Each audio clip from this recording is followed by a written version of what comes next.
Hey, it's me, JK3. Guess what we're doing today, you guys? We're going to check out this Kroger's complex. Yeah, there's something really mysterious behind this building. A really old cemetery. Let's explore this. It's going to be awesome.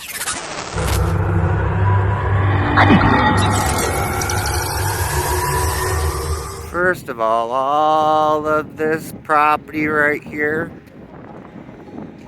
the Dollar Tree, Great Clips, Metro, T-Mobile, H&R Block, Once Upon a Child, and Kroger's. This whole area right here is owned by the Kroger Corporation. And the reason why I know that is where the Great Clips is and the Metro T-Mobile right over there is where I worked. I worked at Rent-A-Center for 20 years. And the property was definitely owned by Kroger's because that's who we paid our bills to. This right here, you guys, this used to be the Michigan College of Beauty. Beauty school. You guys remember that movie Grease? Beauty school dropout. Go back to high school. Yeah, you used to be able to get your hair cut here for about $7. I'll tell you a little bit more in just a second. Sign right here, Michigan College of Beauty. Haircuts, color, perms, facials, waxing, body wraps, manicure, pedicure. Now enroll, but this place is obviously closed here.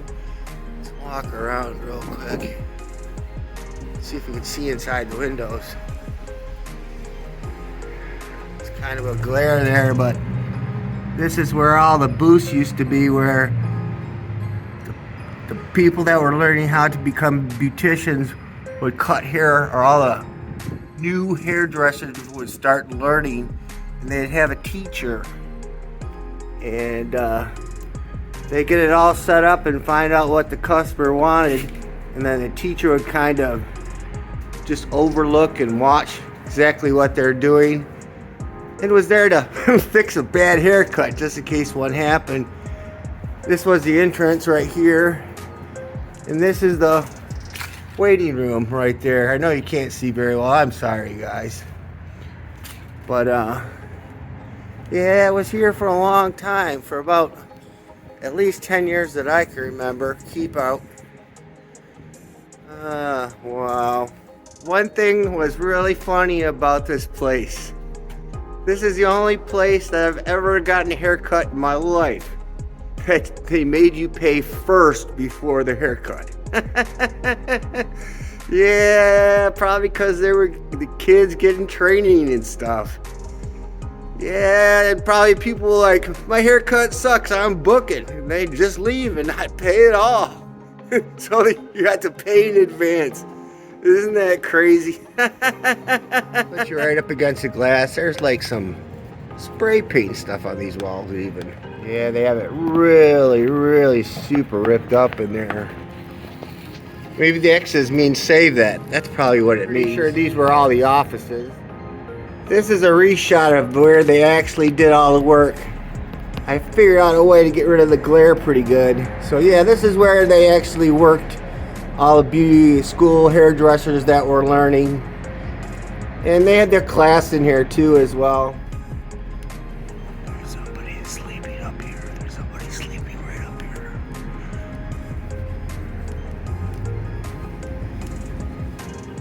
These two storefronts right here, where Great Clips is.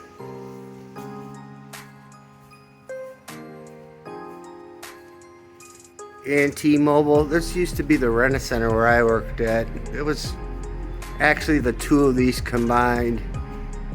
And they were open for a pretty long time. Working at Rent-A-Center was one of the most challenging jobs I've ever had. Yeah, you had to rent to as many people as you could, get them approved. And then you'd have to collect the money from them too if they didn't pay. Or you'd have to repo their merchandise. Man, it was a hard job. Mentally, after 20 years, I couldn't handle it anymore. And I wanted to get right with God and get out of that business because I thought it was kind of a little bit crazy after a while. I liked it when I was younger, but the older I got, the wiser I got. And rent to own is probably not the best way for people to go. I felt like they were kind of taking advantage of people. Yeah, I know everybody has a choice, but 3 times as much for something? Come on, you guys. So, in my heart and my soul, I had to get out of there and do something different. When I worked over at Rent Center, this Kroger's was a lot smaller than it is now. Actually, it was just this section right here. But since Kroger's own the property, they added this whole other section right here. And now it's just about as big as a Walmart or a Myers. And they have the pickup now. Well, let's get behind this building so I can show you what I'm really here to show you. They have some Christmas wreaths here and Christmas trees here. $14 for the wreath, $30 for the tree. Whoa, whoa, whoa, whoa, whoa. That's kind of steep. Oh man, and they're small ones. They look like more like bushes to me. More pines, but these ones are in a pot, so at least these are gonna be able to be saved after Christmas. The other ones are history done for 29. This is how far away we are from the main road.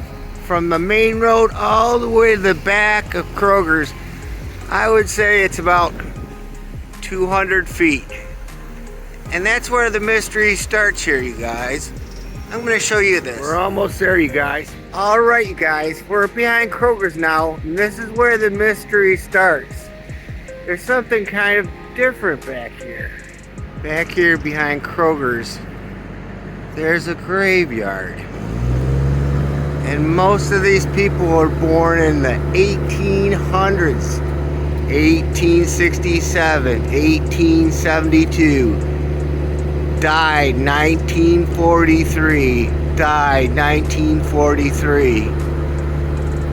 And what I'm wondering, the mystery of this whole thing is, was this cemetery always here back so far?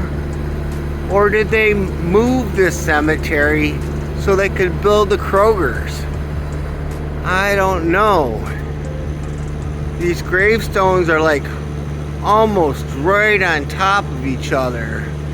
I mean, they're only like 5 or 6 feet away from each other. And I really, really, really doubt that many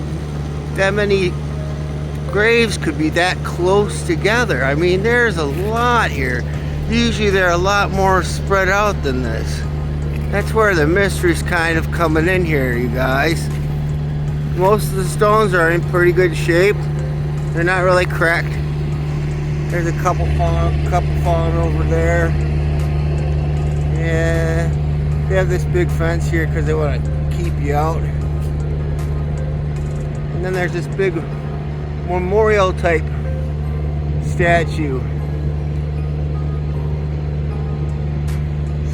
Singlins, bind, die, Toten, die.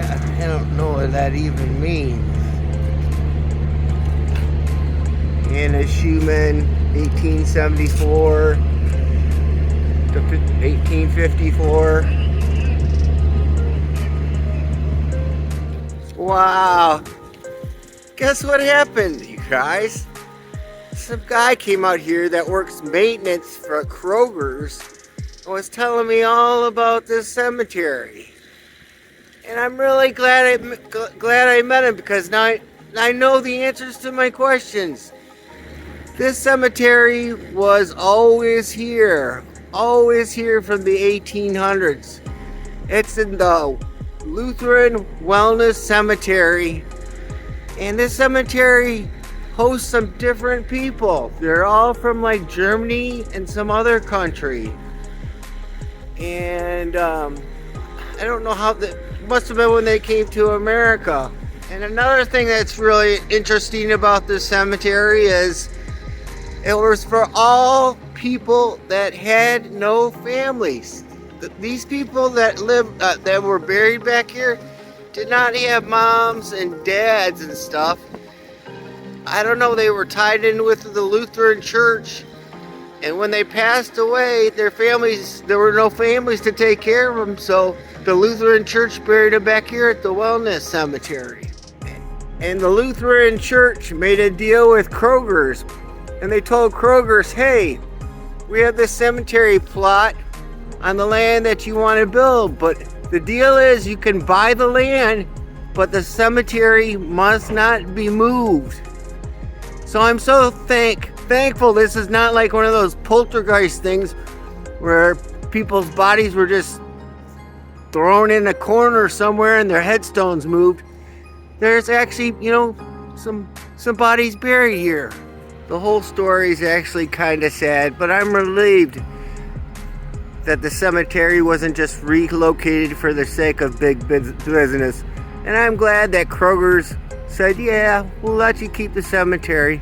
It's all locked up, so I can't really get in there. I could squeeze through there, but out of respect, I'm not going to do that. Yeah, that's going to be a wrap from the Mystery Cemetery and our walk around the Kroger's property. Yeah, I'm just relieved that it's not what I was thinking it was. I was thinking it was a negative thing, but it was actually a fantastic thing. And the guy from Kroger's was totally awesome. Gave me a little bit of information. Thanks for watching my video, guys. If you like this kind of content, take a minute, subscribe and be a friend. Share, be a friend. Thank you, I appreciate it.